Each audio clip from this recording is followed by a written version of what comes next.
Hello everyone, I'm my fire alarms, and it's been quite a while. But I think I want to finally film a board test again.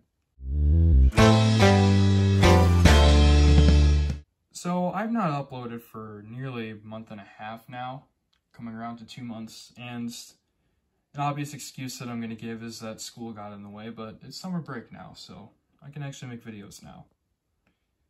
So this is going to be board test 2. Now I'm not sure how many of you actually remember board test 1. It's a video I made back in November, and it surprisingly got a decent popularity. Now I was planning to film more board tests, but you might have noticed that it just never ended up happening. And I'm going to try to make this intro as short as possible. I was planning on giving a long explanation about why I have not uploaded any videos and why I never did any more board tests, but I'm going to try and summarize it here. So really just in short, a lot of stuff got in the way, wasn't able to film it, didn't want to do more board tests, that's pretty much it. Don't really have much more to say, and I don't really want to stall this intro on for much longer, so let's get into the board. So I'm just going to go and show you it right now. So 3, 2, 1, here it is. As you can see, it has a lot more to it. And the biggest improvement you're probably going to notice right off the bat is that the panel's actually mounted onto the board this time instead of kind of just sitting off to the side a little bit like I used to have it. The old board in itself was way too small to actually have this panel mounted on it, so I constantly have to rewire and move it around, and it was just a pain. So it's much better actually having it actually on the board this time. And you can see I have a lot more devices on it as well. So really enough stalling for time, I'm going to go ahead and quickly go over this board. So starting with the panel itself, I'll go ahead and show you the inside of it. Not really much has changed. There's the inside. There's the keypad right there, and you can see I do have batteries for it. You may have noticed in the 100 subscriber special video that it did have batteries in, but I never really showed them, so I am trouble-free now, since I do have the batteries in there. And there's where all my wiring is. Pretty much using all the same circuits I did last time. And then there's where the wiring goes. You may notice too that I'm actually using legitimate fire alarm cable instead of thermostat wire, so that's nice.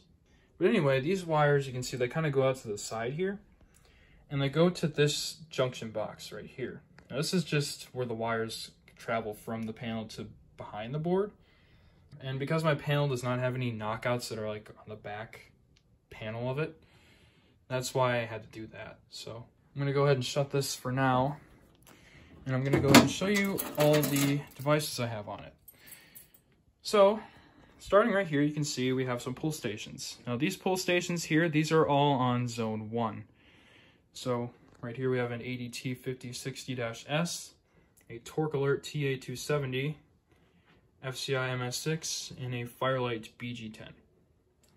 So that is zone 1 right there. Going up to the top left, you can see we have the key switch. Now the key switch is being used for the exact same purpose it was previously on the old board. That is as a manual release switch, at least the little key switch right there. The LED is still just, it's going to be on whenever the system is in alarm. Now this may or may not be a temporary use for this, just because I kind of want to use it for some other purpose, since I know they're not really meant to be used as manual release switches. Just kind of wanted to have it as a unique little function on the system. Eventually I want to actually invest in some real manual release pull stations and probably put them where those two are right now, and then figure out what I'm going to have to do with this. But only time will tell what I will actually end up doing as far as expansions or changes that I make to the board. But yeah, that's the key switch, and model number is 2098-9806. For our first actual notification appliance, we have a Wheelock WS1T-24. Now, a quick disclaimer, this is not an actual WS1T-24, it's actually a custom that I made from 2 of my devices. It is a result from my Wheelock LS1M and my Cerberus Pyrotronics EH24S. You can probably tell how I actually made it with the LS1M's plate and then the EH's strobe. So yeah, and you can see I have it on a little back box extender on a 4x4 back box, so to make things a bit easier so I don't have to use single gangs. Next to that, I have a System Sensor 5601P 135 degree fixed and rate of rise heat detector. So I got a heat detector on the system. Now, I'm not going to be testing this every time. I'm actually not going to even be testing it in this test, just because I don't really have any means of testing it, but eventually I will test it.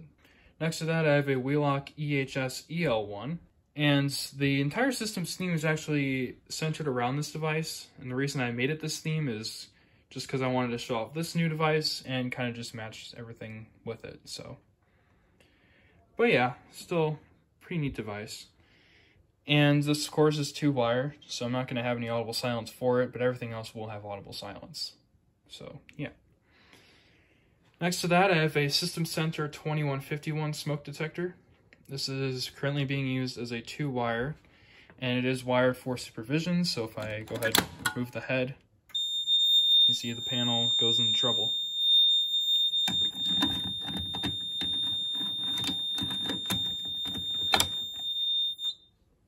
And there we go. So yeah, it is wired for supervision. And just before I move on to anything else, I will mention that the detectors, so this one, the heat detector, and the other detector I'm about to show you, they are all zone 2. So pull stations are zone 1 and the detectors are zone 2. Next to this, I have a Wheelock WST-24 remote strobe, and the candela on all these strobes is, of course, 1.5, pretty typical WS strobe candela. And then finally over here we have a System Sensor 2424. Now this is a 4-wire detector, and I also have a wire for supervision, but because of how it's head wired I can't really show you that, but yeah. So that is the whole board in itself. So I think I can finally stop with the talking here and actually get into the testing part of this video, well, the main part I guess. So we're going to start by pulling the ADT 5060. The system is currently set on code 3, so in 3, 2, 1.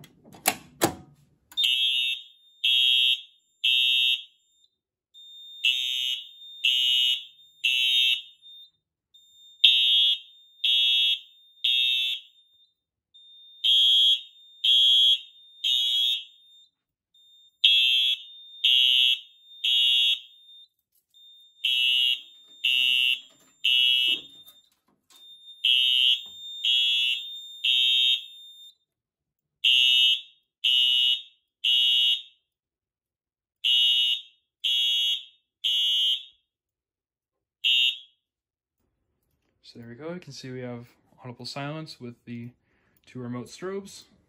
Of course, no audible silence on this since it is a 2-wire. Let's go ahead and reset the ADT pull station. Sorry about that.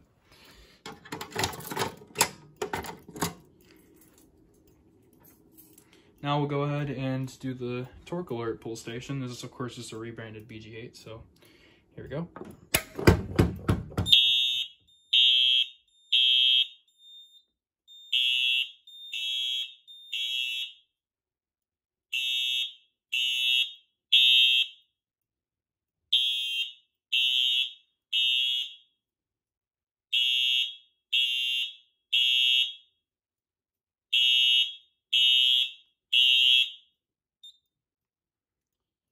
Alright, let's now go ahead and reset this pull station here. There's the inside.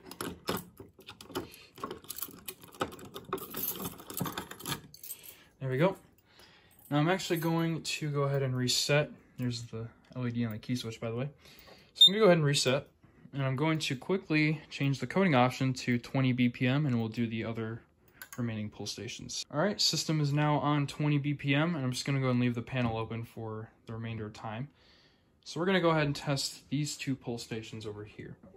So first starting with the MS6.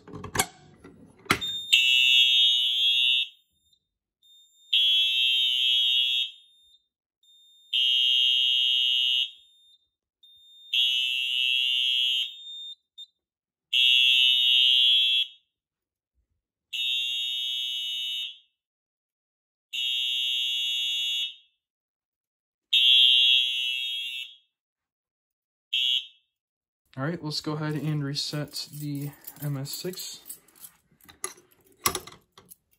Be careful here that I don't accidentally reactivate this, because I have done that on accident a few times. Alright, so now I'm going to go ahead and reset the system real quick. And we're going to do one of these smoke detectors. So there we go. So let's do the 2424. So 3, 2, 1.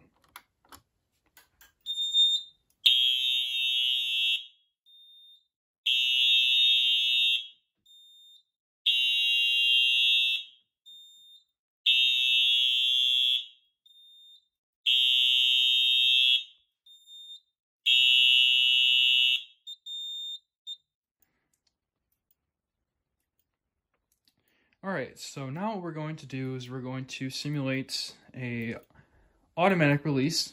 So I've shown how to do this on my panel before, but I'll go and show it again. So once you have one zone activated, you can activate the other zone. So I have zone 2 activated, for example. I can activate zone 1, and you'll see what happens here. So here we go.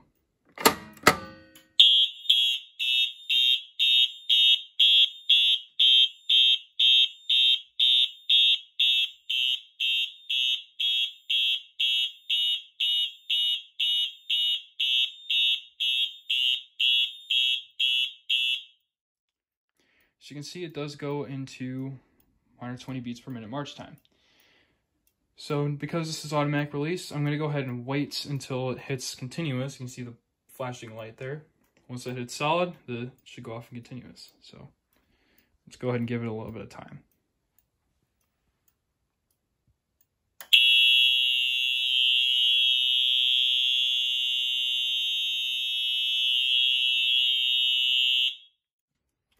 So there you go, you can see the light went solid there and then it went off in continuous. And that definitely startled me a little bit, always does. Alright, so let's go ahead and reset the BG10. Might see a little bit of struggling here because these Hexalock BG10s are a pain to reset. There we go.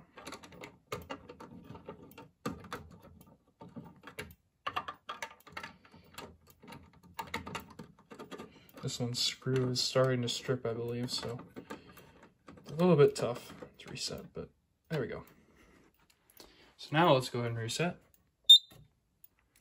And as that's resetting, I'm going to go ahead and put the system back on code 3, and then we're going to do another simulation of automatic release, this time by activating the 2151 and then choosing either one of these pull stations. So, alright, system is now back on code 3.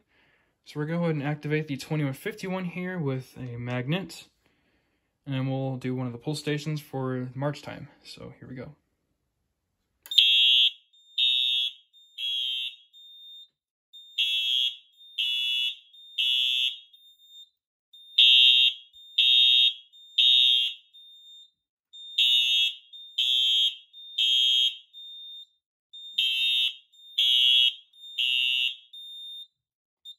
You can see the 2151 is activated. So now let's just go ahead and activate the ADT pull station and let's go ahead and do march time. And I'm going to let it run through all the way this time. So 3, 2, 1.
So there we go. There was our other automatic release simulation.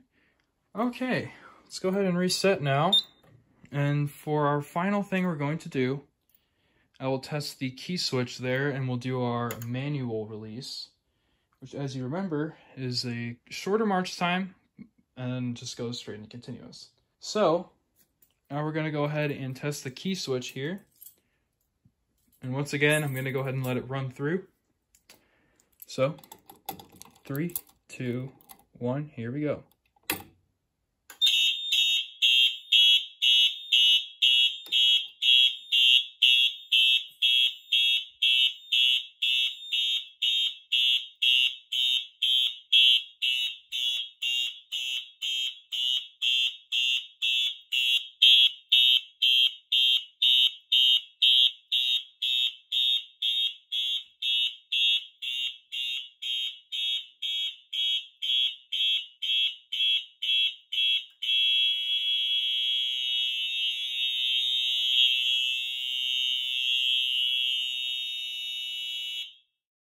And there we go. So let's go ahead and hit reset one final time.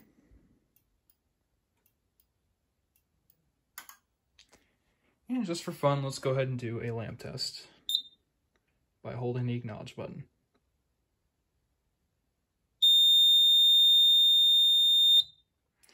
All right, I think that will do it for the very, very long delayed board test 2. I do apologize if this video was a little bit messy. I'm kind of rusty on filming these type of videos and didn't really have this video planned out. I just kind of wanted to film it and get it out as fast as possible so I can finally take these alarms off the board that have just been sitting on here for the past 3 months. So anyways, I hope you all enjoyed board test 2. I promise that board test 3 will not be as much of a delay as this one was. I at least hope. But hopefully for board test 3, I'll have some pretty neat stuff up on the board. Not sure if there's going to be any expansions or anything, but I think going from as small of a board as I used to have to a board this big, I think that's good enough for now. But anyways, that is going to do it for board test number 2. And I'll see you in the next video.